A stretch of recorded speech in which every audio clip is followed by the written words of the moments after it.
देखकर खुश हो गई। जैसे ही वो गाड़ी से नीचे उतरी तो उसने कहा, तुमने मेरे लिए इतना कुछ किया अभिनव, इसीलिए बिल मैं पे करूंगी। अभिनव ने खुशी खुशी हाँ में सिर हिलाया और दोनों बार के अंदर चले गए। वहां उन्होंने कुछ नॉन अल्कोहलिक ड्रिंक्स मंगवाई और दोनों फिर से एक दूसरे से बातें करने लगे। दोनों को बातें करते हुए वक्त का पता ही नहीं चल रहा था। लेकिन इसी बीच अभिनव का फोन बजा और उन दोनों की बातों का सिलसिला टूट गया। ये अनन्या का फोन था। अभिनव की नजर सीधी घड़ी पर गई और उसने देखा कि रात के 11 बज गए थे। अभिनव ने फोन उठाया और बोला, हाय अनन्या, कहाँ हो तुम? मैं अकरम्स रेस्टोरेंट एंड बार में हूँ। मुझे पता ही था कि तुम वही होंगे। इसके अलावा तुम और जा भी कहा सकते हो। बाहर आओ, मैं यही खड़ी हूँ। अनन्या ने उधर से कहा। यह सुनते ही अभिनव ने चाहत को देखा। उसे इस बात का कोई अंदाजा नहीं था कि अनन्या उसे और चाहत को रात के इस वक्त एक साथ देखकर क्या कहेगी। अगर उसे पता चलता कि वो और चाहत 5 घंटे से भी ज्यादा एक दूसरे के साथ थे तो शायद अनन्या अभिनव की जान ले लेती। अभिनव ने एक गहरी सांस ली और बोला, ठीक है, मैं बाहर आ रहा हूँ।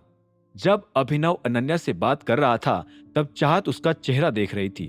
फोन कटते ही चाहत ने अभिनव से पूछा, क्या हुआ, सब ठीक?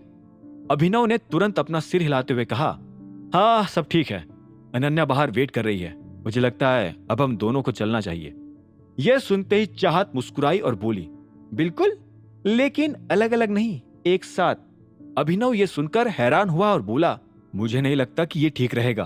अगर वो तुम्हें मेरे साथ देखेगी तो जलते जलते धुआं हो जाएगी। क्यों हो जाएगी वो धुआं?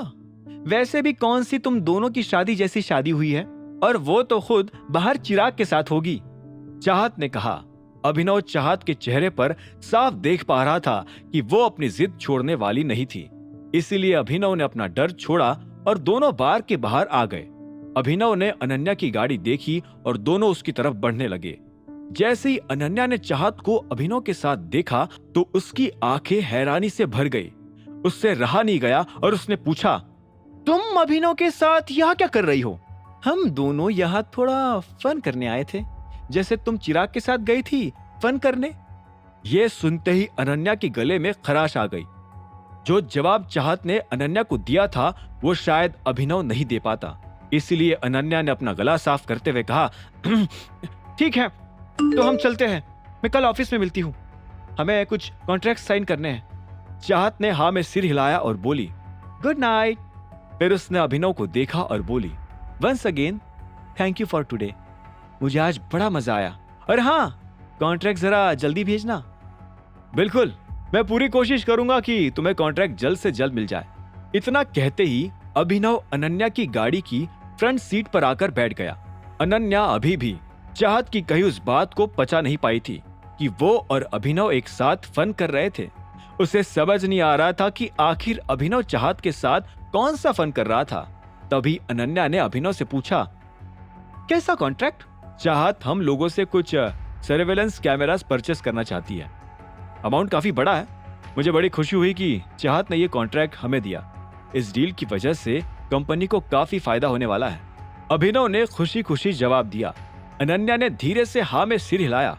अभिनव का जवाब सुनकर अनन्या सेटिस्फाइड हो गई थी और वो ये भी समझ गई थी कि अभिनव और चाहत बिजनेस डील की वजह से एक दूसरे से मिले थे। अनन्या ने आगे कहा, चलो ये तो अच्छा है तुम्हारे लिए। अकरम सर ने तुम्हारी लाइफ सेट कर दी, लेकिन इससे पहले कि वो तुम्हारी हेल्प करते करते थक जाए, तुम अपने लिए थोड़ा पैसा जमा कर लेना। जब अनन्या ये सब कह रही थी तब अभिनव ने देखा कि अनन्या के गले में ठीक वैसी ही डायमंड रिंग थी जैसी अभिनव ने ऑक्शन में खरीदी थी। अभिनव ने पूछा, तुम्हें ये डायमंड रिंग कहां से मिली? ये सवाल सुनते ही अनन्या मुस्कुराई और बोली, सुंदर है ना, और महंगी भी। इसे खरीदने के लिए तुम्हें कम से कम 200 साल तक सेविंग्स करनी पड़ेगी। मैंने पूछा, तुम्हें ये कहां से मिली? गिफ्ट है, चिराग ने दिया है, अनन्या ने कहा और इंजन चालू कर दिया। इससे पहले कि अभिनव कुछ कह पाता, अनन्या ने कहा, तुम्हें दिमाग पर ज्यादा लोड लेने की जरूरत नहीं है, तुम कभी इसे नहीं खरीद पाओगे। ये सुनते ही अभिनव का दिमाग खराब हो गया। उसकी गाड़ी में हूबहू ऐसी ही डायमंड रिंग पड़ी हुई थी। आगे की कहानी जानने के लिए देखें अगला एपिसोड सिर्फ पॉकेट एफएम के यूट्यूब चैनल पर और द रिटर्न ऑफ टाइगर